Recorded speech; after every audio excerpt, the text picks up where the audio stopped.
Shalom. Quatrième principe. Le quatrième principe, quatrième fondement de la Torah, c'est qu'Hachem est antérieur à tout. De quelle façon? Donc on doit croire, d'accord? On doit croire, on doit savoir et croire, Be'emunah Shelema, que Hachem, il est ancien avant tout ce qui précède.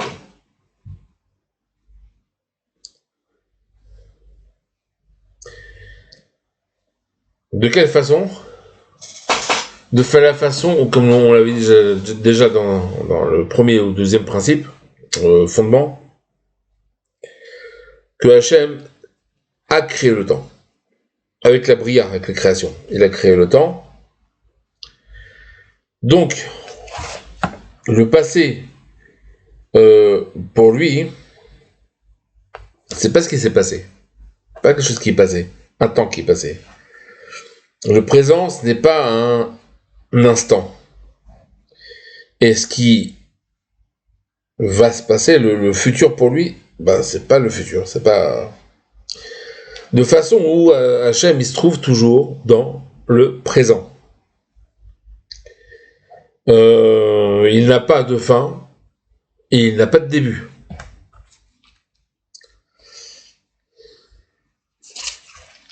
Donc c'est difficile à comprendre, à appréhender, mais il faut croire que Hachem n'est pas ancien.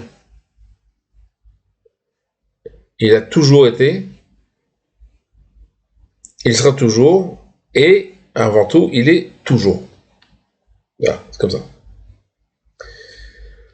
Tous ceux qui pensent que c'est l'inverse, ou que il y a une, comment dire, je sais pas moi, un trou noir ou une lune qui a pété ou excusez-moi du terme, hein, qui a explosé et que ça a donné des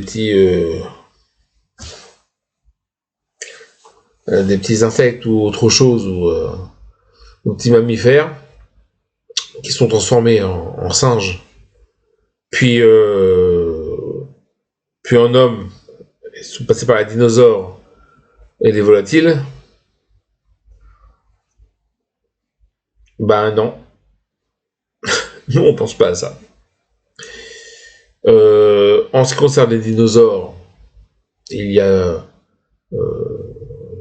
2 ou 3 avis dans la Torah, chez les sages. Un des avis est celui-ci, c'est que de la même façon que le temps était long avant le déluge, et qu'il y avait des gens, ou des créatures plutôt, assez impressionnantes, au niveau de la taille, au niveau de la mesure. Donc il y avait aussi des dinosaures, parce qu'il y avait des géants. Comment on sait qu'il y avait des géants?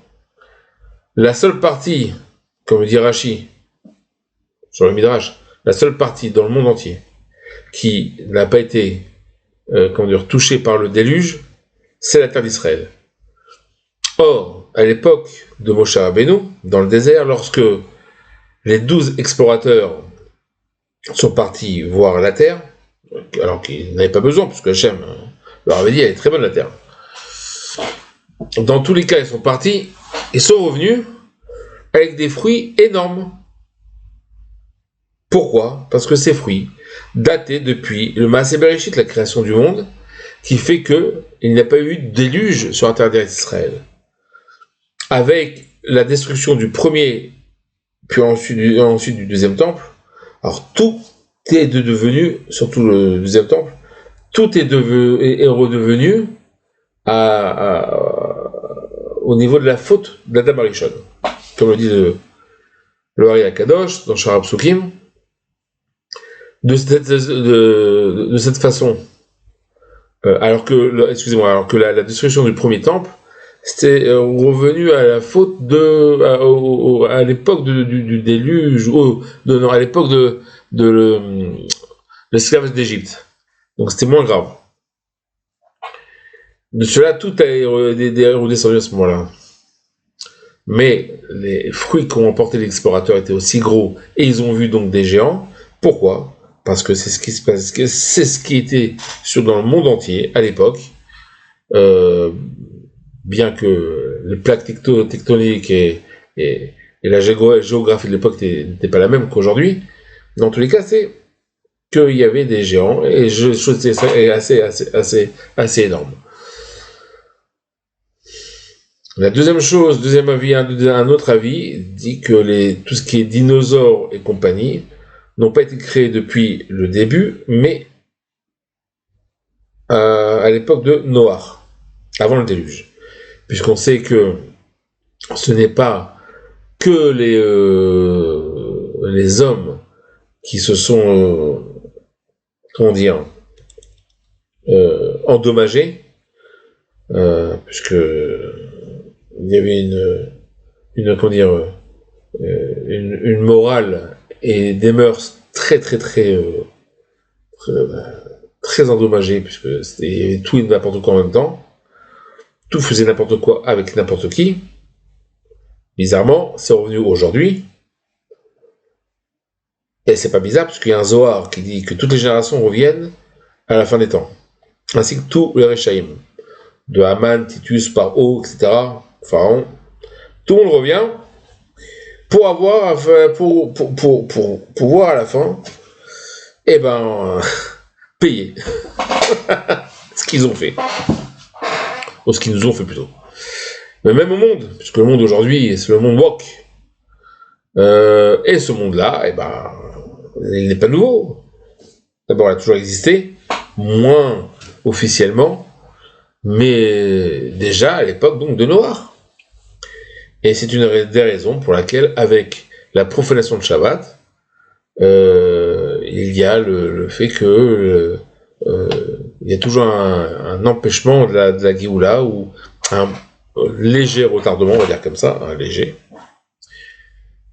Surtout à cause de ça, et à cause de la profanation de Shabbat. Qu'il en soit, donc les dinosaures sont peut-être ce qui s'est propagé à l'époque, vu les mœurs défaillantes. Et voilà, ce n'est pas deux, c'est pas trois, c'est deux avis, je crois. Et d'Afka, le fait que puisque le monde, Hachem n'a pas créé un monde neuf, a créé un monde ancien. Et alors comment comprendre ça? Parce que c'est Negmar. C'est-à-dire que dans la même création, il y a plusieurs créations, on va dire au même moment. Et on ne peut pas tout dire en français, mais voilà, des choses profondes et très intéressantes. On verra un jour, si on a le temps, si on bombarde pas avant, puisque nous sommes dans une époque où tout le monde entier, veut nous exterminer. Le monde entier nous haït. Alors qu'on aurait pu penser qu'avec le 7 octobre, les gens puissent nous prendre en pitié. Et c'est ça le problème. C'est que l'Otechonem, on n'a pas à nous faire passer pour des miséreux aux yeux des nations du monde. Nous sommes une nation, comme l'a dit M. le Bourriquot, fière. Ouais, c'est pas seulement qu'on est fier, c'est qu'on est capable. Malheureusement, nous avons 3 pôles, pour finir, qui nous réduit entre guillemets au silence et à l'inaction. On a les Bnei Ketura, les enfants de Ketura, qu'on appelle les Bnei Ishmaël, Ishmaélim. Et ils sont là pour nous, entre guillemets, punir, nous mettre des bâtons dans les roues et sont en rapport seulement avec la profanation de Shabbat. Il y a le Erev Rav, il faut comprendre, c'est des choses très très très complexes, et Bezat Hashem, on fera des shiurim sur ça. Il faut comprendre ce que c'est un Erev Rav, et d'où ça vient. Mais en tout cas, il est clair qu'aujourd'hui, lorsque la police téléphone à des terroristes qui ont été du Hamas, terroristes palestiniens, sachant que, comme on le sait, les Palestiniens sont optionnellement tous terroristes, puisqu'ils ont mis le Hamas il y a quelques années, ils ont élu le Hamas. Ils se retrouvent dans le Hamas. Donc, c'est la vérité, j'ai rien inventé. Ces terroristes-là qui ont été libérés dernièrement, et qui ont commis des actes, on ne peut pas dire barbares ou sauvages. Il n'y a que des démons qui peuvent faire ça. Parce que, même si vous voulez une terre, qu'elle soit la vôtre ou celle de quelqu'un d'autre, il n'y a aucune raison de commettre des viols de masse, ou de démembrer, ou autre chose. C'est la guerre. On va tuer l'autre pour prendre sa maison, pour prendre son terrain, pour prendre... Bon, pourquoi lui voler son âme? Vous voulez voler l'âme de quelqu'un? Alors vous allez le faire souffrir de cette façon-là. C'est même pas pour lui demander des informations. Hein. Non. Faut être démoniaque. Or, la police israélienne demande à ces gens démoniaques s'ils ont été maltraités en prison. Prisons qui sont, entre guillemets gérés, pas gérés, mais sont des soldats qui ont été à Gaza et qui ont vu tout ce qu'ils ont eu, le 7 octobre et ce qu'il y a et après, et qui ont combattu là-bas pendant des mois en laissant leurs enfants et leurs femmes à la maison, et leur travail, qui se retrouvent sous l'effet des projecteurs et incriminés. Voilà, c'est une petite information, et ça se passe tous les jours contre les Juifs en Israël. Tous les jours, il y a un nouveau décret contre nous. Tous les jours. Qui est le Erev Rav? Franchement, j'ai même pas envie de le savoir. Et même si je le sais, pour l'instant je ne le dirai pas, parce que on sait très bien que on peut pas tout dire ici. Ni tout penser tout fort. Ni tout penser, ni tout dire tout haut. Ça c'est clair. Mais il n'empêche que voilà. Et que on voit au fur et à mesure que tout ce qui se passe dans le monde est causé par la gauche radicale, qui en fait est à l'origine du mouvement néo-nazi, national, excusez-moi, fasciste national, pas la droite, c'est pas vrai. Quoi qu'il en soit, lorsqu'on sait et l'on entend une personnalité en France, politique, qui parle avec autant de véhémence qu'Hitler, vraiment, véhémence, on voit qu'il a la rage, on voit qu'il y a quelque chose de pas normal. À mon avis, il faudrait penser à partir. Faites ce que vous voulez.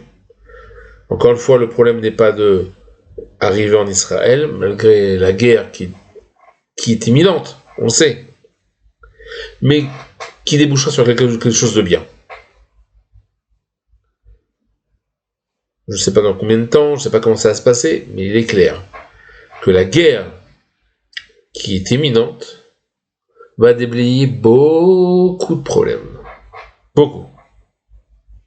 Et qu'enfin, les Bnei Israël, les enfants d'Israël, enfin, seront en tête et en haut. Je peux vous l'assurer. Il y aura des choses qui vont se passer extraordinaires. Alors voilà. pour l'instant, on continue. On essaye de continuer à étudier un petit peu la Torah et surtout croire en Hachem. De croire en Hachem. Kol Tovou.